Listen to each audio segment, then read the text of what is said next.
Hi, my name is Tim Peterson, and today is October 1st of 2021. And in this video, I'm going to be discussing the skeletal system, which we learned about in Module 4 of the University of New England's anatomy class. And today I have some notes to help keep my thoughts on track. I used the front page and the back page, and basically I'm going to kind of cover like bone classification by shape, give you some examples, the two divisions of the skeletal system, which is the appendicular and the axial, and then I'm also going to discuss the bones in the cranium and give you some clinical applications for my future career, which I will mention last. All right, so in order to aid me in this video, I have the skeletal model. As we can see here, this is the model of the skeletal system of a human, and some of the main parts of the skeletal system are obviously the bones, and then we have the joints, and then relating to the muscular system, the skeletal system is also very interwoven with like tendons, ligaments, and muscles. So, starting off, there are the two main divisions of the skeletal system, the axial and the appendicular system.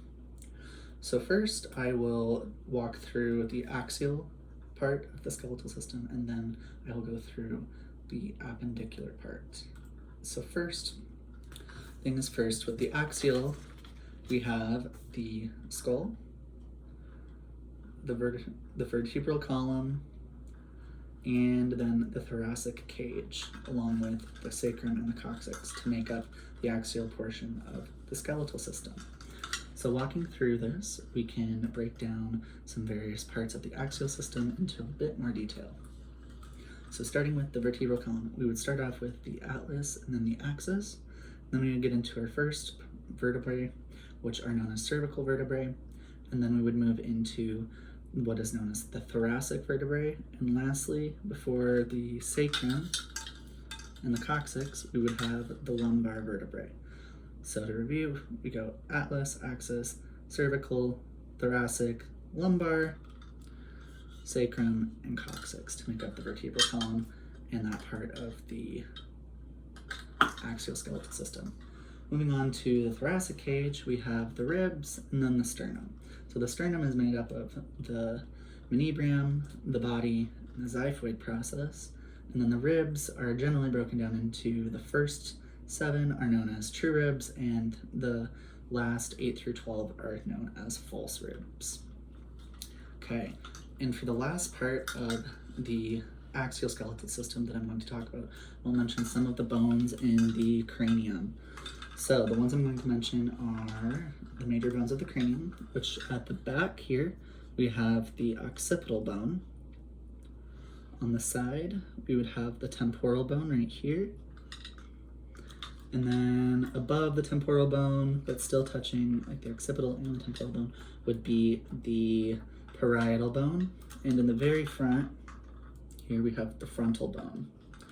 And the last one that I'm going to mention for the bones of the cranium is the sphenoid bone, which is located, it's easiest to see kind of this shape right in here, the sphenoid bone. So those make up the bones of the cranium, and that rounds out generally the bones in the axial system of the skeleton. All right, so now I'm going to move on to the appendicular part of the skeletal system. So the appendicular part of the skeletal system is generally broken down into the pectoral girdle, the upper limbs, the pelvic girdle, and the lower limbs. So I'll walk through those in a bit more detail.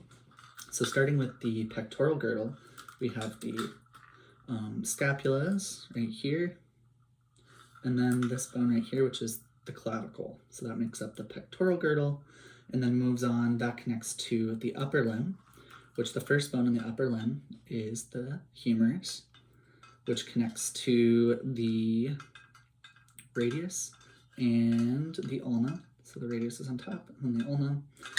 Lastly, connecting into the major bones of the hand, which are the carpals, these short round ones here, then metacarpals, And lastly, we have the phalanges to round out the first portion of the appendicular system, which is the pectoral girdle and the upper limb.